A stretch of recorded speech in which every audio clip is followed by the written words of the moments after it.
Hello, everybody. I'm Enfys Book from MajorArqueerna.com and a fabulous bonus stream today. We're not doing the 4 quick cues format. There are no dice anywhere near me, I promise. But when I talked to Jack Chanek on my very first episode, we had so much fun that we wanted to do it again and talk exclusively about Qabala. So here we are. Jack, if you want to introduce yourself for folks who may not have seen the first stream, please do. Absolutely. Hi, everyone. My name is Jack Chanek. I'm a Gardnerian Wiccan. I'm a Kabbalist. I'm a tarot reader. I am the author of Qabala for Wiccans, which came out from Llewellyn in December of last year. It's awesome. You should go read it. Good. So good. It's an introductory Qabala book that's specifically designed for a pagan or Wiccan audience. So rather than emphasizing tables of correspondences and names of archangels and things like that, it focuses a lot more on exploring the energies of the Tree of Life and the ways that things that we find in the Tree of Life are already relevant to what Wiccans believe and do. So rather than trying to sort of fit Wicca into Qabala or fit Qabala into Wicca, it's about exploring the ways that these things are already compatible with each other. But it's also, like, not to toot my own horn or anything, it's also written to be just a friendly introduction to Qabala for people who are curious and looking for a way to get a foot in the door. I also have a second book, which is coming out in May of this year. It's called Tarot for Real Life.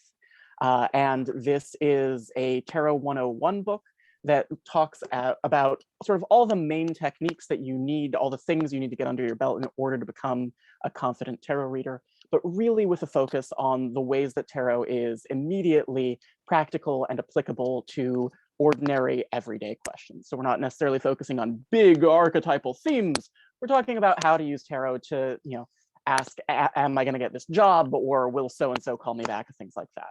And it's structured with the structure of a tarot deck. So it has a section that's devoted to practical considerations with tarot and the element of earth and the suit of pentacles. And then a section for intellectual considerations, the element of air, and so on through the tarot deck. So nice. Very, very excited about that. Can't wait for it to come out. I'm super stoked too. Yeah. Awesome. And I have to say, just also, this is the best intro to Qabala book I've ever read, and it's the book I wish I'd had to start with. So I've been recommending it to absolutely everyone. So yes, very, very good, and cannot wait to read the tarot book because that sounds amazing. So yeah, See, you're a one-person publicity team. It's great. Yeah, there we go. Okay, so I describe myself. I use this phrase I heard on the show Gravity Falls, enthusiasm enthusiast. Like, like I'm your local enthusiasm enthusiast. I have it in my Twitter bio because I just love like burbling about the things I love. Right before the stream, we were talking about a TV show I love, and I just get really, really excited about things. So, hi, I am the overexcited, over enthusiastic Enfys Book of MajorArqueerna.com. I have written a book which you can see behind me, and also this is a copy that's the uncorrected proof version. I don't have the real version just yet. Queer Qabala, Nonbinary, Genderfluid, Omnisexual Mysticism and Magic, which is coming out from Llewellyn on June 8th.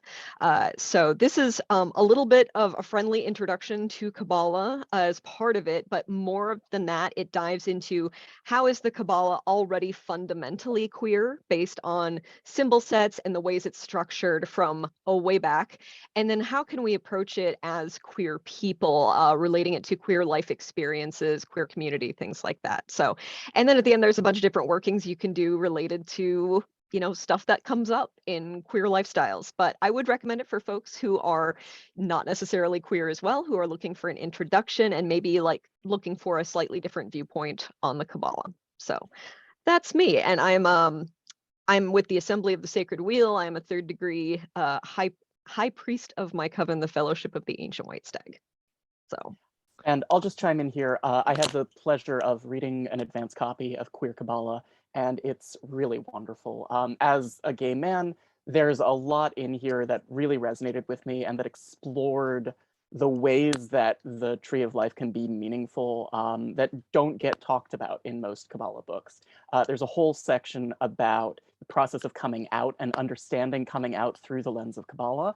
And oh boy, that was relevant. There was a lot in there that I was reading through and I was like, yep, that's me, all right.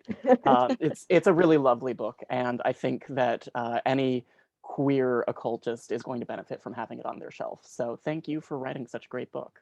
Thank you so much. And I'm super glad for your book, because one of the places where I wish I had done just a little more with mine is more about the introduction to Qabala as a whole.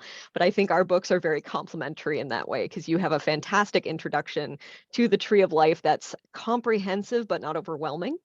And then, this is also a different perspective on it. So I hope people buy both Exactly. at It's a the end of the 1-2 day. punch. Yeah. Exactly. You can buy, Qabala for Wiccans is out now, so you can buy that and bide your time reading that until mine comes out in June. So there you go. That's perfect. So yeah, when we first did our 4 quick cues, we didn't talk about Qabala really hardly at all, because we were talking about writing and spirituality, and those are all awesome. But we found in sort of the pre-show and after show, we were like, oh, we want to talk about Qabala. We want to nerd out about this together. So this in Zoom was called like Qabala Nerd Out Stream with Jack and Enfys, which I almost left as the title for Facebook Live, but that was like, I'll be a little more polished than that. But yeah, I guess we should start about like, why do we love Qabala? What makes it awesome? Why don't you go first, Jack? Sure. So, I mean, Qabala, first off, biographically, Qabala is opened the door for me to a lot of magic, spirituality, religion, paganism. I grew up reading tarot, and then through tarot, I started, like, I was a starving, student. I didn't have money of my own, and so I was learning about tarot mostly through public domain resources that were available online. And a lot of those ended up being documents from the Hermetic Order of the Golden Dawn that talk in great detail about Kabbalistic underpinnings of tarot. So Qabala is sort of, I found it through tarot, and then it just opened the door for me to the rest of the world of magic and religion that I now inhabit. So it holds a special place in my heart for that reason. But the other reason I really love it is Hermetic magical Qabala in particular is like,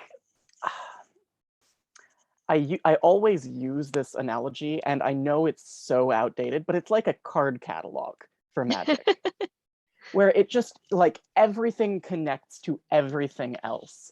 And it's such an incredibly powerful resource to draw on for any kind of magic, meditation, ritual work. No matter what you're doing, you can put on your Qabala goggles and look at it in a new way and find new connections and a way to explore what you're doing on a deeper level, and think about it from new perspectives and see things that you wouldn't have seen before. Just a couple of weeks ago, I had a spring equinox ritual with my coven, and we had a long conversation about a particular aspect of the ritual and how it might be understood in Kabbalistic terms. And none of us had ever thought about this particular thing in that way before, but we all walked out of that conversation with this, like, feeling like our eyes had been opened, and we saw that ritual in a way we had never seen it before. And that's, I think, the heart of why I love Qabala. That's awesome. I love that. Yeah, I don't know if I necessarily fell into it. I actually started studying it about the same time I started studying tarot. And my initial impression was like, whoa, this is complicated, which I think is probably the universal experience. But it's one of those things where I just got kind of hooked on how it was complicated, and then sort of trying to break it down and simplify it in ways that aren't reductive, but make it easier for other people to understand. Because I think it's easy to go into, like, if someone just threw mystical Qabala at you out of nowhere and said, understand this, and you're like, whoa, like, there's a lot there. Like, I could read some of those sentences I've gone back to many, many times, and I get more out of it every time. It's a very densely written work that at the same time also needed an editor very badly. Quite frankly, there's a lot of stuff that's a little rambly, a little stuff that's off topic. Because I think it was largely transcribed spoken stuff, if I remember correctly. So it's not, I don't think it was written as a book in itself originally, but maybe I'm confusing it with another one. I know a lot of the stuff from the Golden Dawn was like transcribed rather than like, we're going to structure this as a book and send it through a publication process. So, but yeah, I mean, it can be really overwhelming, but I sort of nerd out on the complications. Like, I want to dig deeper. I want to know more, like, tell me your secrets. And yeah, that Israel Regardie sort of paraphrase of it's the filing cabinet of the universe, I kind of love, because it's like, everything can fit in here somewhere. And in the same way, you can go retrieve things from it if you build a good relationship with it and can then access stuff. For example, probably the most practical for pagans and witch magical practitioners is, if you understand one of the three systems of Qabala, astrology, or tarot, you can then apply that knowledge to understanding the other two, and it makes the other two easier to pick up. So that's one of the things I love about it, is that it's sort of a key to understanding other stuff, one of a few different keys. And my tradition, the Assembly of the Sacred Wheel, Qabala underpins so much of our stuff, our initiation rituals, our big holiday rituals and things like that all have Kabbalistic underpinnings, a lot of the castings we use. And I was like, I want to look at the operating system of magic. And that's what got me jazzed about it to begin with. And then I've just never gotten bored with it. There's always another book to read, and there's always another perspective to look at that deepens my appreciation and understanding. Yeah, absolutely. Like, I remember when I first started to get into Kabbalah, I would like read something and I'd go, this is bullshit, and I'd walk away from it. And then like 2 months later, I'd be like, well, was it bullshit? And I'd come back and I'd look at it again and I'd go, this is bullshit, and I'd walk. But like, I kept coming back. There was something about it that hooked me in. And over a period of years, I kept coming back to it, and slowly, like, things that seemed stupid or contradictory or arbitrary started to make more and more sense. I started to see a structure underlying them. I started to feel like this was not just bullshit, but this was actually something that could deepen my practice. And by now, I have sort of gotten over that instinct of, oh, this is all bullshit. And I try really hard to see, like, okay, before I say something is bullshit, and sometimes there is nonsense, right? But before I dismiss something out of hand, let me take the time to sit with it, work through it, and see why it's supposed to be this way. And then, if we need to have a conversation about throwing out the bathwater, we can do that. But and it's, I've gotten so much out of it. I really have. Yeah. I find myself writing a lot of curse words in margins of Kabbalah books.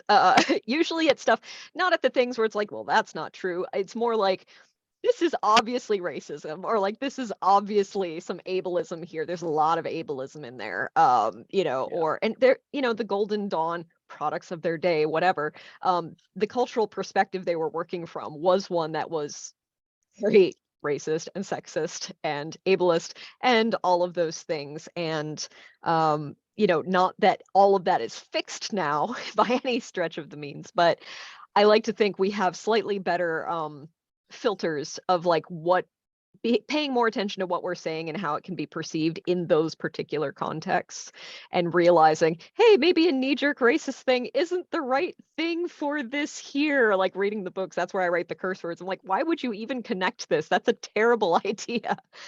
You're proving the wrong thing here.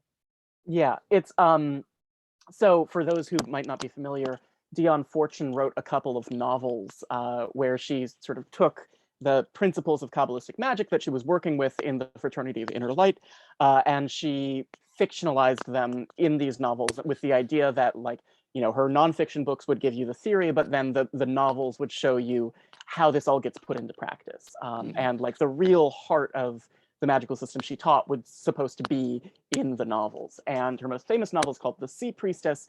It's a magnificent piece of magical fiction. It just blows me away every time I read it. And there's a lot of really deep, profound Kabbalistic symbolism there.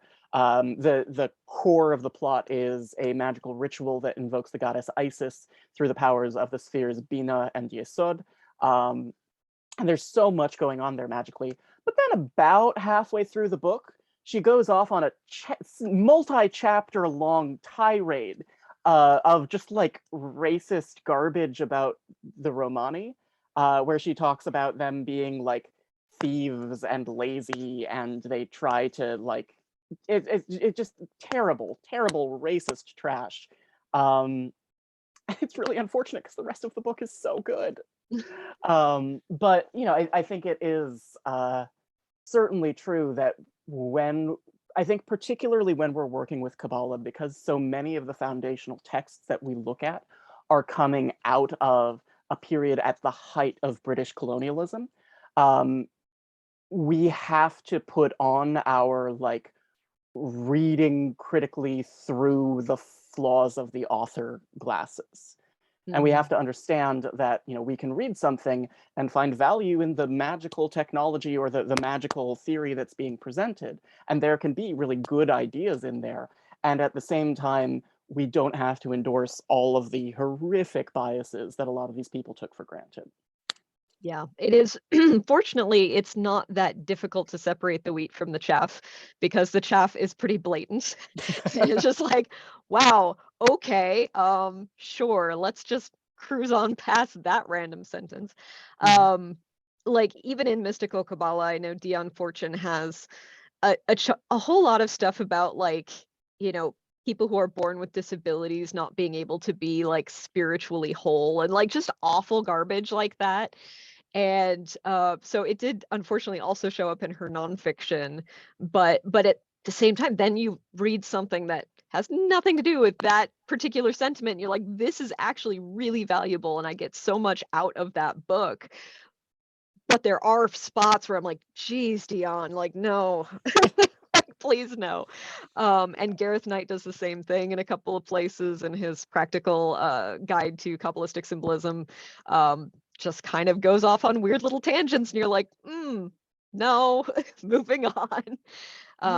So yeah, but there's a lot of good in there, and you know, being able to accept the fact that there's no perfect text, and your faves are problematic, regardless of what genre we're looking at. You know, like my book certainly is not without its flaws. I'm sure 5 years from now, there's stuff that I'm gonna be like, ugh, you know, I'm so embarrassed by this. I wish I could redo this thing. Or someone's gonna point it out to me and say, hey, this thing you said here really sounds like, and I'll be like, oh my God, I had no idea. Okay, well, that's a thing I could revise someday. But no text is perfect, but that doesn't mean imperfect texts are without value. Yeah. I guess a long way to say that. No, but it's an important thing to talk about. And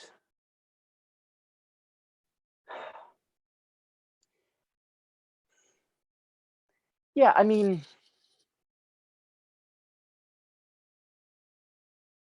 I think it's also particularly important to tease apart, with Qabala in particular, right? The Hermetic Qabala that most of us know and are working with is strongly influenced by a lot of other things that were happening in the UK in the 19th century. And for example, one of those is Theosophy. Theosophy was a huge, huge influence on the early days of the Golden Dawn. And Blavatsky was fucked. Like, you know, Blavatsky has this whole racialized theory of the 7 rays, and there are different races of people that are at different stages of literal, like, spiritual evolution. Like, she thinks they're not the same species, sort of thing. And like, it's bad. It's real bad. And you know, a lot of this was being swallowed uncritically by people who were then taking this theory and working it into their Qabala. And when we look at Qabala, you know, we can look at the magic. We can look at the part of it that is deep and profound and has a connection to the divine, and we can understand that the people who were doing this work, who were really earnestly trying to do this work, were biased and shitty in a lot of ways, and we're also, you know, biased and shitty in a lot of ways. I like to believe that I am less racist than Dion Fortune. I hope that's not much of a stretch. But, you know, like you say, 5, 10, 15 years from now, I'm going to look back at my own work and I'm probably going to be like, you know, there are some things that I wish that I could change. I don't really know where this conversation is going. Well, no, because like having a conversation about racism in 19th century occultism, racism, not only that, but also ableism, queerphobia, like, you know, gender essentially, like we could open many different cans of Many worms cans here. of worms, yeah. But a lot of that is also, I think, not necessarily limited only to Qabala. I think that's part of just like being a magical practitioner, or really like being a person, and understanding that the things you do are influenced by people who came before you and who bought into paradigms that you now understand to be harmful. Yeah, and what the thing I like to keep in mind is that our forebears' understanding was incomplete, as is ours. Like, we're constantly, and that's, I think, what really appeals to me about Qabala is there's this inherent invitation to always add to and deepen our understanding about it as the generations go. Like, people could spend multiple lifetimes studying it and still not fully grasp it in its entirety. And that's part of what makes it fun. It's like, you know, maybe I was really intimidated by the prospect of writing a book about Qabala, because I'm like, you know, I have friends who've been studying it for 30 years and still haven't written a book about it. What do I, a person who's been studying it like a decade, have to contribute to this? You know, but at the same time, it's like, well, I have a perspective that I'm not seeing anyone else write about. So I can throw that out there and see what people think. I don't put myself as like the ultimate Qabala expert. I'm a super Qabala geek, but there's always more to learn about it. Like, I learn more every time I read about it. Someone has a new thing to teach me. And even there are Qabala books that I straight up didn't really groove on, but they still had bits that I found really useful. And like, there's no perfect book. There are books I like slightly better than others, but you know, even the ones where I'm like, that was kind of terrible, there's still like a phrase or two or a paragraph where I'm like, oh yeah, that actually does make sense and kind of deepens my understanding of this particular thing. So Well, yeah, and like, you good. know, I really deeply believe that any magical system worth its salt, or not so much magical as mystical, any mystical system worth its salt, will include as a central teaching the notion that there will always be something you don't know. You will never know it all. And anyone who tells you you can know it all is selling something. Now, Anyone who granted, claims to know it all is also selling something. I am selling something, to be fair. But We both are. Yes, it's true. but you know, like anyone who claims to nope, I can't say that. I'm going to get myself in trouble with the Thelemites. Anyone who claims to know everything there is to know about the Tree of Life, to have understood it all with absolute perfection, is missing the point. And is lying. And is lying. And is lying. Yeah. But because you can never know it all. And right, the Tree of Life is, among other things, a map of the universe. And we, as you know, finite, limited, embodied beings way down here in Malchut, literally cannot comprehend the enormity, the totality of the universe, right? You get all the way up to the top of the tree, you make your way up to Keter, and maybe you get a glimpse of, like, you know, a flash of inspiration of the kind of divine union that we associate with Keter, but you can never get it. You can never get your head around it because it exists beyond concepts, beyond language, beyond any experience that you can have while you're in a body. And I think that's such an important thing, that humility of saying there are things out there that are important, that are part of my magical world that I don't understand, can't control, and will never really have a grasp of. Yeah, I agree. So let's shift a little bit and say, like, what are the Qabala books you do find yourself going back to again and again, problematic or no? Which ones do you find you get the most out of? The Mystical Qabala by the Unfortunate, Yeah. hands down. Every time, and I think I said this during the 4 quick cues, but you can just open that book to a random page and there will be something on that page that blows your mind. There is so much in that book, and it's dense, it's hard to read. It should not be anyone's first Qabala book, because it's not It's a a friendly lot. point of entry. Yeah. But it is like, if you only read 2 Qabala books in your life, let the first one be a friendly 101 beginner's introduction, and let the second one be the Mystical Qabala. Yeah. It's just magnificent. Yeah. William Gray's Kabbalistic concepts, I also find a lot of value in. Gray is an interesting figure because he was an autodidact. So there are certain things, like he taught himself Kabbalah. He wasn't wow. trained by the Golden Dawn. And so there are certain places where you see him diverging from the kind of orthodox teaching that you find in other like Golden Dawn manuals of magic and things like that. But he has a lot of really interesting and beautiful insights. And he has 2 Kabbalistic books. He has Kabbalistic Concepts and Ladder of Lights. Both, like, those are the ones that I've read of his. Ladder of Lights has some moments of brilliance and some moments of incredible stupidity, but Kabbalistic Concepts is a really, genuinely a pretty good Kabbalah book. I'll have to add that one to my stack. I haven't read that one yet. Hmm. Cool. What about you? Yeah, I mean, same, honestly. As much as I rag on it, Mystical Kabbalah really just has the most information. And I think the parts that bother me the most are, you know, like the casual racism, but also at the beginning, there's a lot of space devoted to her claiming that she doesn't have the authority to talk on this subject. And like this very sort of fake humility thing that really annoys me. And I'm like, if I were her editor, I would have just like redlined the heck out of like the introduction. But I really, like you said, you could flip it to any page and there's probably something really good on that page that is worth contemplating.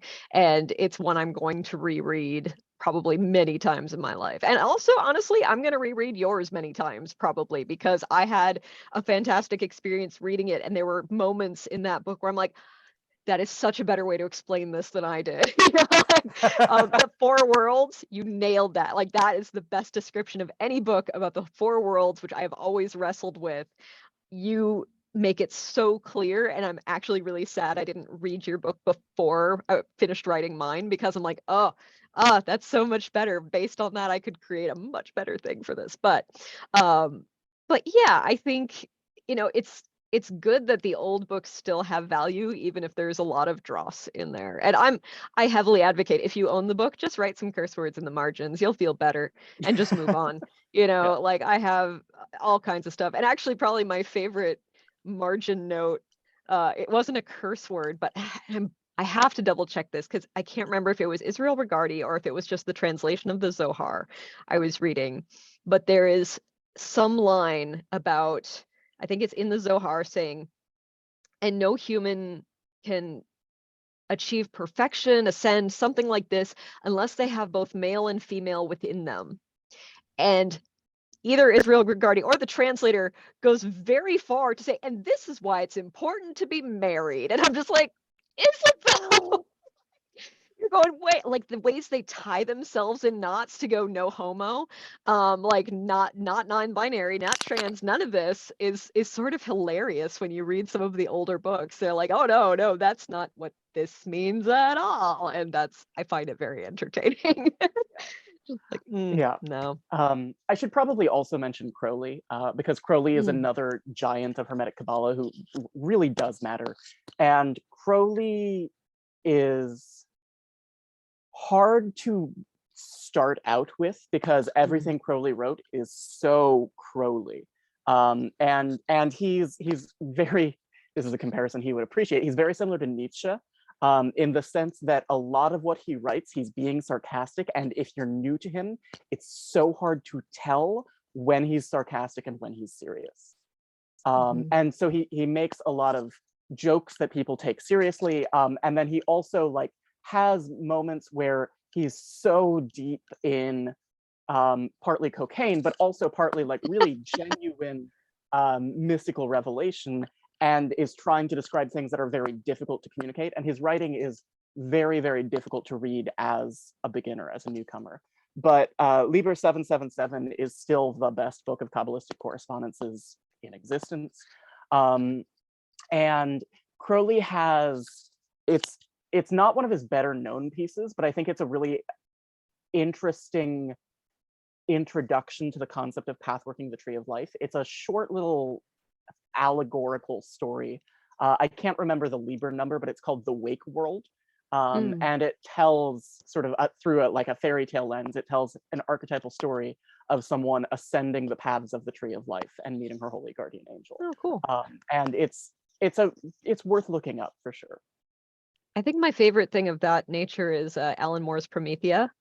Have you read that graphic novel series? Because there's a literal trip up the tree of life, and also some very interesting explanations of the tarot and interesting explanations of the elements and things.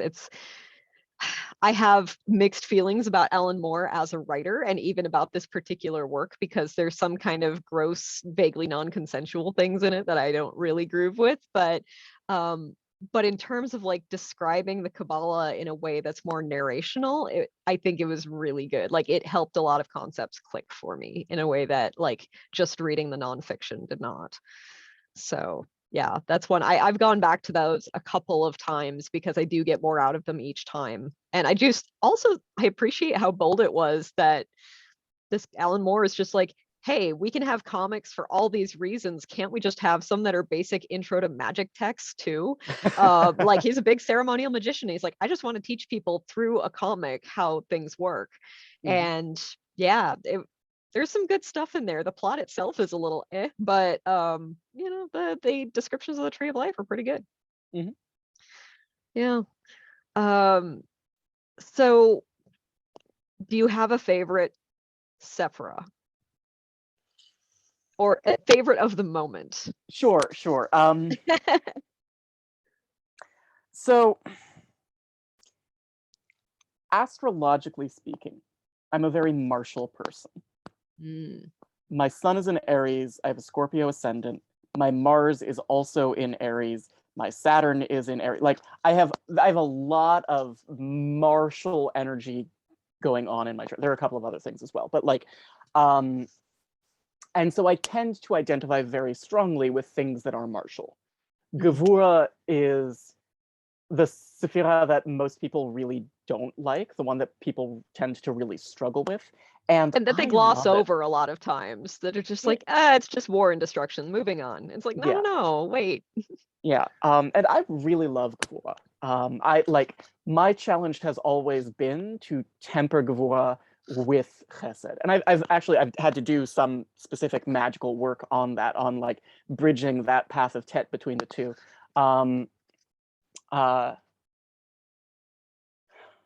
That is the path of Tet, right? Anyway, the path between Gevura and Chesed. So Gevura is probably my favorite. I'm also like, I'm a witch, right? Yesod and we get along. We vibe. I think Yesod is probably going to be most witches' favorite Sephira because it feels the most witchy. It feels the most comfortable. That's where we've got the moon. That's where we've got sort of this shape-shifting dreamscape of magic and mythology and symbolism. And those are all things that tend to speak very deeply, well, to all of us, but especially to people who are interested in witchcraft. So probably those two would be like my favorites, just in terms of what resonates with me personally. And you know, the whole tree is equally important, divine, et cetera, but all spheres, energy is within all the other spheres and all that. Yes. All caveats. What about you? So, and I will apologize for my pronunciation. I believe yours is probably more authentic. However, so I've really been grooving on Hesed for like the last few years, because I had kind of this wonderful experience of moving up into a position of leadership in my coven at the same time that I was asked to aspect the sphere of Hesed in a giant Tree of Life ritual. And so I worked with that energy kind of a lot for a couple of months, and I found it incredibly helpful for getting into like expansion, planning, vision kind of space within my coven. I wasn't just like doing the grunt work anymore. It's like, okay, now I'm doing the grunt work and I'm trying to figure out where we're going and how we can evolve into that. And there's like a lot of the traditional imagery with it is not necessarily my favorite, you know, just sort of the masculine ruler kind of energy, but there's something both incredibly like the sort of almost parental unconditional love from that sphere is really kind of wonderful, but also I just love leaning into that, you know, what could this be? Because I feel like as a culture, the last 5 years have been a lot about, okay, we've got all this stuff we need to deal with, and like we need to readjust, we need to steer into a place of a more just society. And so the Gevura energy has been very necessary and very dominant. So I've been leaning more into that said side of like, for me personally, that has felt more comfortable to sort of like the world is this way, and I'm going to participate in that, but I'm going to bring a lot of this energy with me in the same way. Are there any pop culture figures that you associate, specifically I'm thinking of Chesed, but are there any pop culture figures that you associate with the spheres in general? Because whenever I think about Chesed, the image that immediately appears in my mind is the Ghost of Christmas Past. No, present, the Ghost of Christmas Present, the one who's like feasting. The jolly one. Yeah, Yeah, exactly, yeah. that's what I always think of with the Dagda too. Yeah. It's like it's the Ghost of Christmas Present. Actually, so I'm laughing because I got sort of obsessed with making my own versions of the tree over and over and over.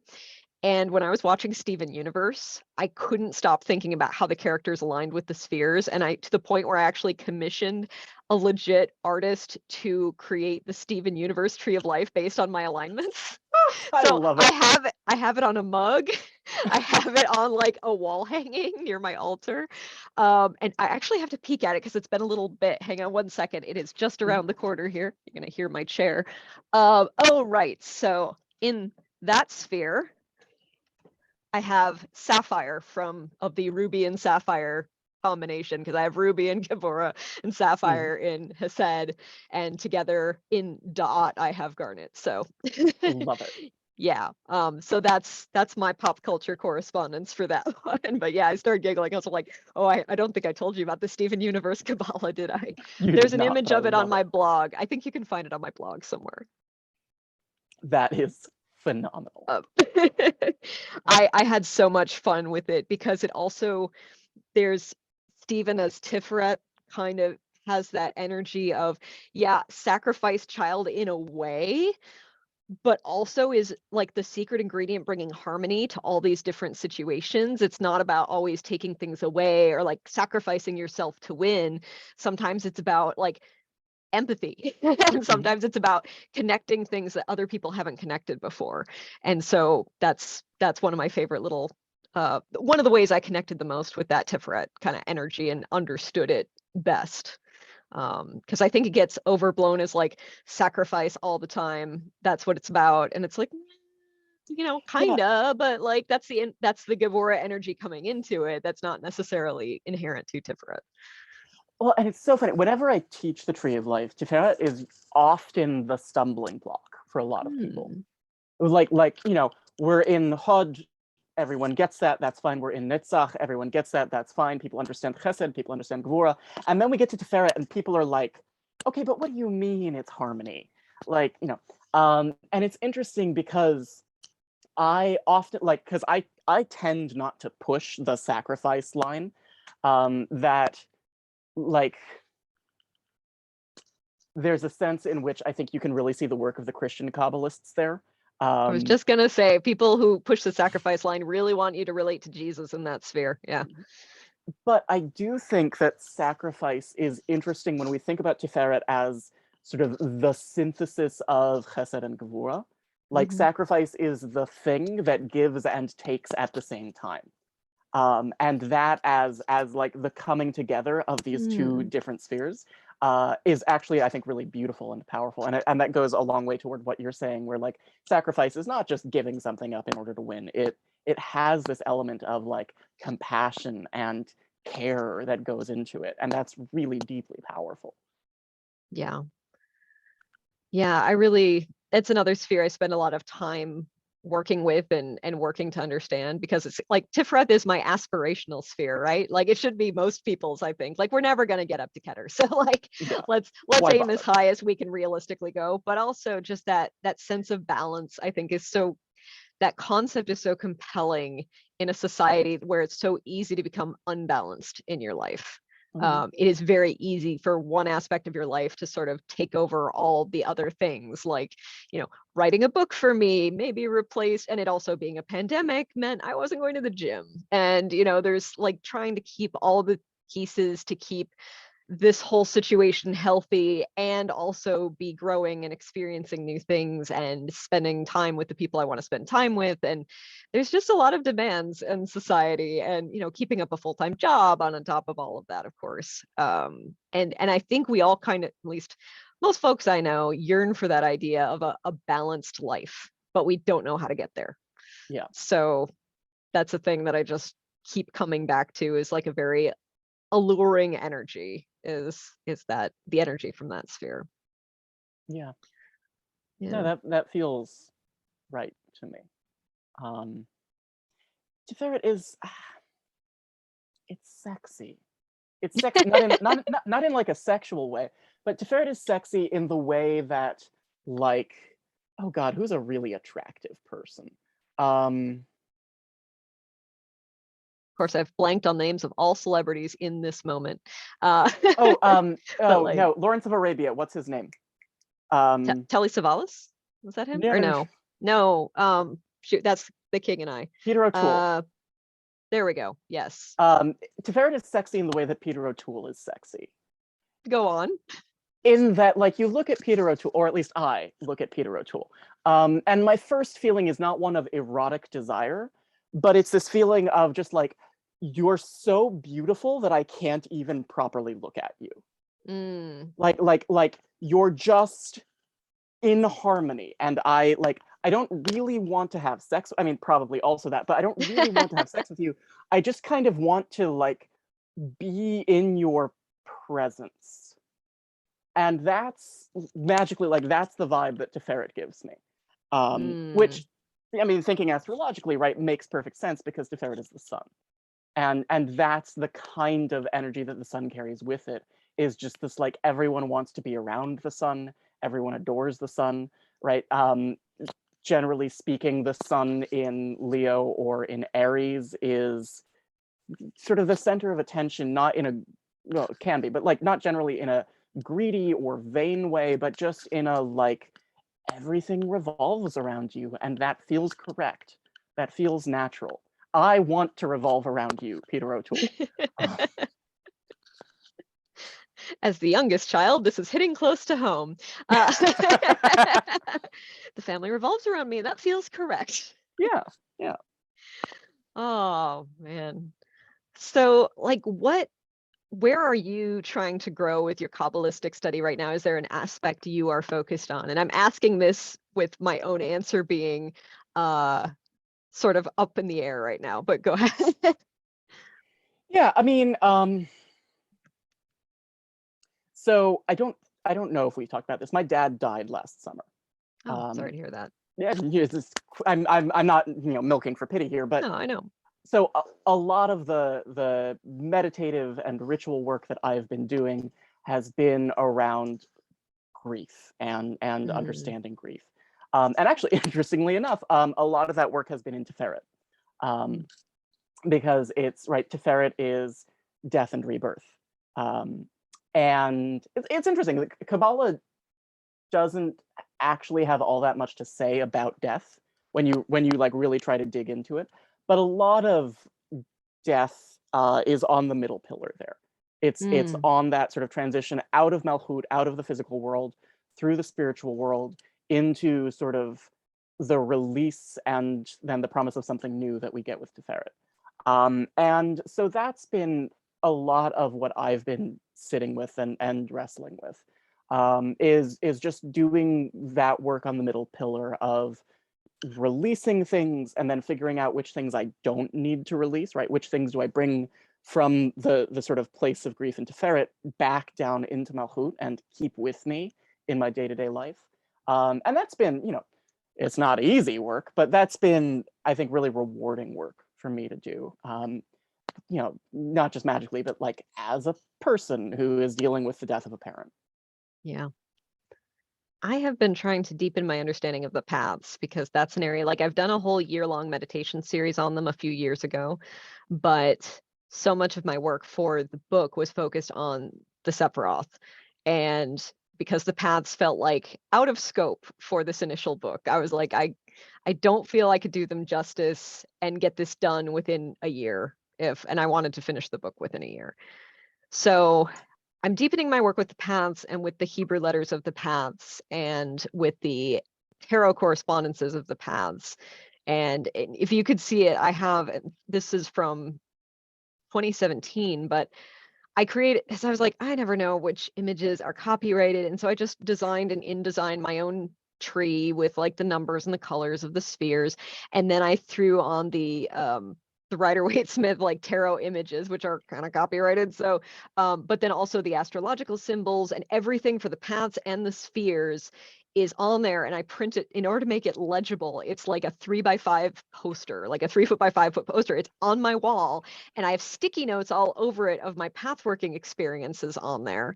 Mhm. And so I keep going back to that, but then I also have this really great deck of tarot cards that someone gifted me called the Kabbalistic Tarot, and each one, they're like flashcards. Like they're not art images in the way that most tarot cards are. It's like, here's the, major arcana, here's the path in, pictured, here's the number, here is the astrological correspondence, and this is like a very quick drawing of the tarot card concept, and here's the Hebrew letter with it.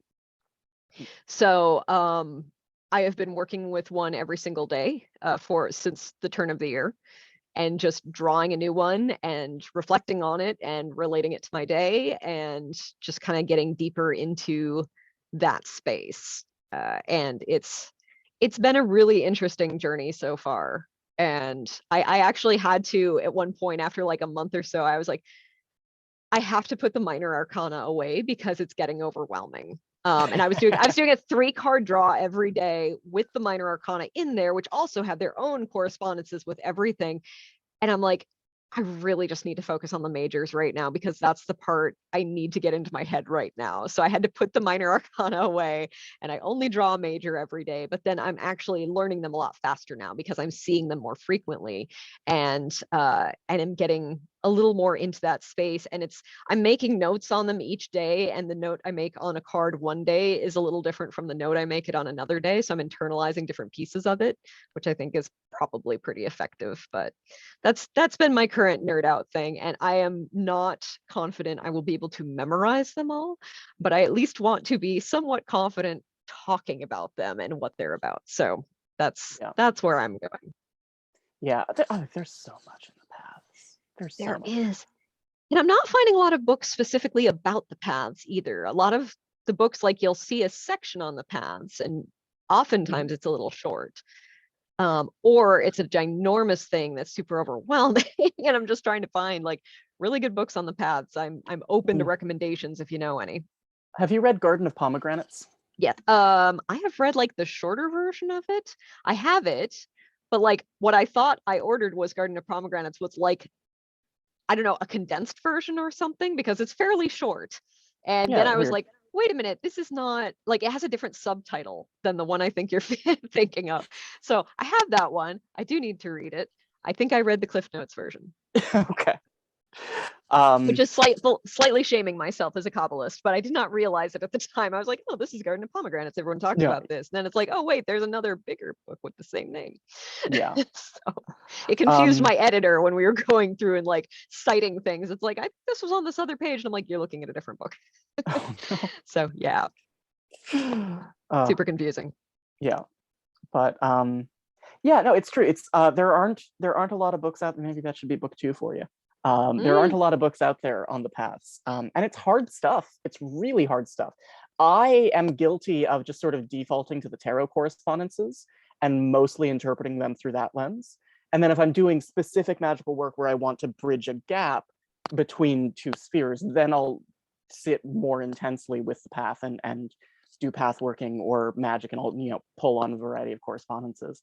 But a lot of the time, like in my day-to-day, my day-to-day Qabala practice, in my day-to-day, I tend to just sort of default to the shorthand of the tarot cards, because it's it's what I know. It's what's most comfortable for me. And I could tell you the tarot correspondences of all 22 paths. I could not tell you the perfume correspondences of all 22 paths. I mean, Right. I might be concerned if you could, but to each their own. Everyone has their hyperfixations. It's fine. I'm a little curious with the tarot correspondences. One of the cards I've had, I think it came up for today actually. The world on the 32nd path aligned with Saturn. I'm curious if you have thoughts about that, because that's sort of, it's Saturn, but it's also the world, and those seem like vastly different types of energy. And that's been a thing I've been playing with in my head. I don't know if you have any thoughts on that. I have Pardon me. so many thoughts on that. Please, please. We only have 10 minutes left, but let's roll up our sleeves and go. No, All right. So first off, I think the world being paired with Saturn is really important because it feeds into the twinning of Bina and Malchut. The world is the path that connects Malchut to the rest of the tree. And we see that duplication of Saturn, which reinforces the idea that Bina and Malchut, the great mother and the lesser mother, are in some sense one and the same. One of the titles that's given to, I'm gonna get this wrong. One of the titles that's given to Malchut, I think, is like the Gate of the Mighty Gate of Death. Oh, okay. I've heard it Gate of Death, but yeah. So there's the Gate of Death, but I think there's also the Gate of the Mighty Ones. And the Mighty Ones is an alternative name for the choir of angels in Bina. So there's another connection there. So part of that is what's going on there. Saturn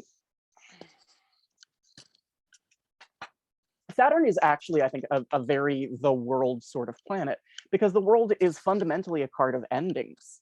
The world is about like shit comes to an end, shit wraps up. You have your series finale and then you're done and you don't make any more. But Saturn is also fecund, and this is a thing that people tend to forget. But things come out of Saturn. Saturn creates. Saturn does not only limit and destroy and end things. Saturn ends things in the sense of like, pruning a tree so that you can have more healthy growth. And the world is that cyclical ending for the sake of a beginning, not at the level of death, which does that sort of on a smaller scale, but on this much larger, more cosmic scale. The world is, this is done. And there will be a new thing later, there will be a new thing next, but this is done. And it can, the world generally we interpret as a very positive card. It's the happily ever after card.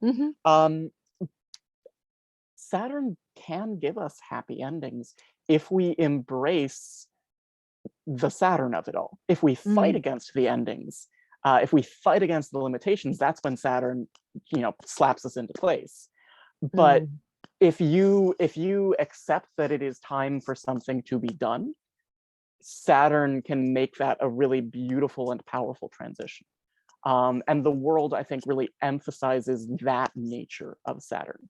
And likewise, if someone comes to you for a tarot reading and says, my ex-boyfriend and I are thinking about getting back together, and you do a reading for them and the world comes up, the world there is not saying that that's happily ever after and you need to get back together with your ex-boyfriend. It's saying there's more fish in the sea. The world is saying it's time to move on. And, I think there's a lot of the nature of Saturn in that. So I don't know. I have many thoughts about the connection between the world and Saturn, but that's my initial word vomit for you. Oh, that's awesome. And it's like the world wouldn't exist without some kind of limitation, like without the powers of Bina. We wouldn't have a world to begin with, because energy would just be everywhere all at once and not be, put into any kind of form or limitation. And you also, throughout Golden Dawn magic in particular, you see that Saturn is used as a planetary stand-in for the Earth.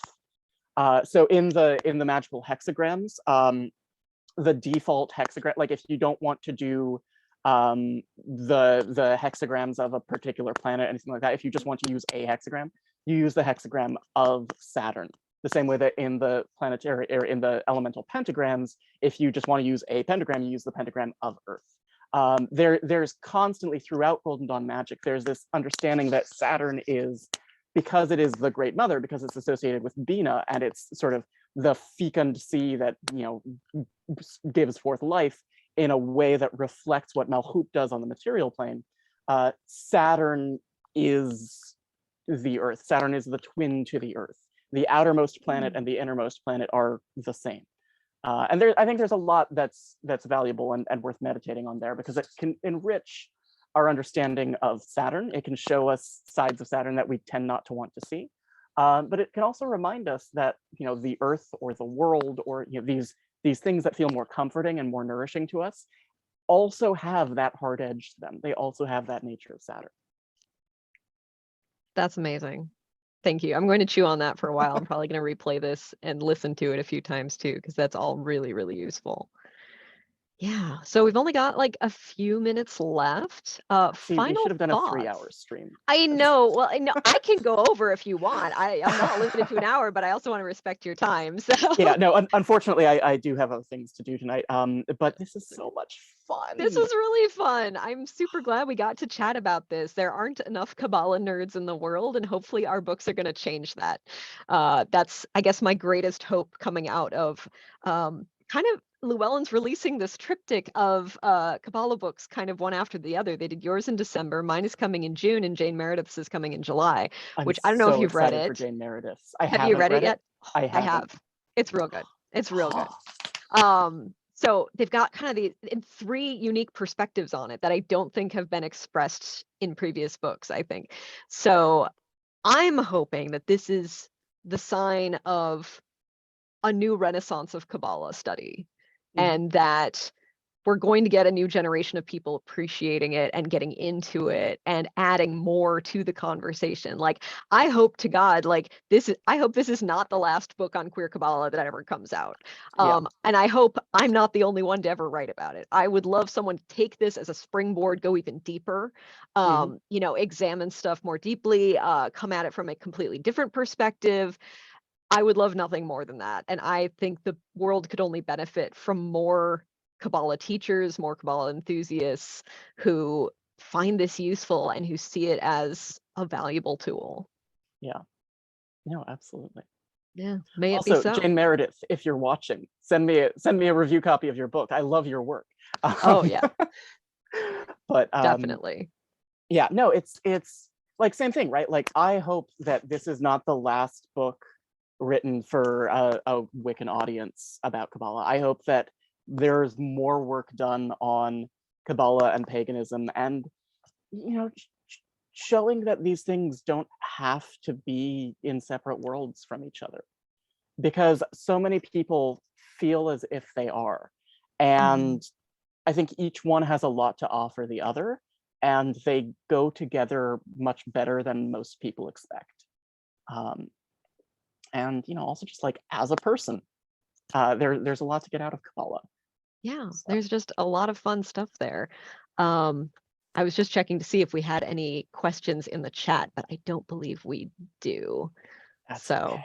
Yeah, but we do have some people watching though, so that's fabulous. Hello, people watching. And yeah, thank you so much for your time, Jack. This was absolutely delightful. I hope we have more conversations like this. And yeah, I hope we actually, it'd be neat if we got to do a panel or a joint taught workshop sometime at like one of the conferences. That'd be super cool. Yeah, this has been charming. Thank you so much for having me on. It's just a delight to talk to you. So likewise. And everyone, go buy their book. It's awesome. You will love it. And buy his book too. It is really, really good. I told my whole tradition they needed to buy this. Like, just seriously, yes. Like, please go buy this one. It is the best intro book I've ever read, and has a lot of really, really valuable stuff for our tradition as syncretic Wiccans. Like, there's just so much useful information there that I think more people need to see. So, yay. Well, great talking to you, and we're gonna end the stream now. So thanks so much, and everyone have a really great night. And we're out.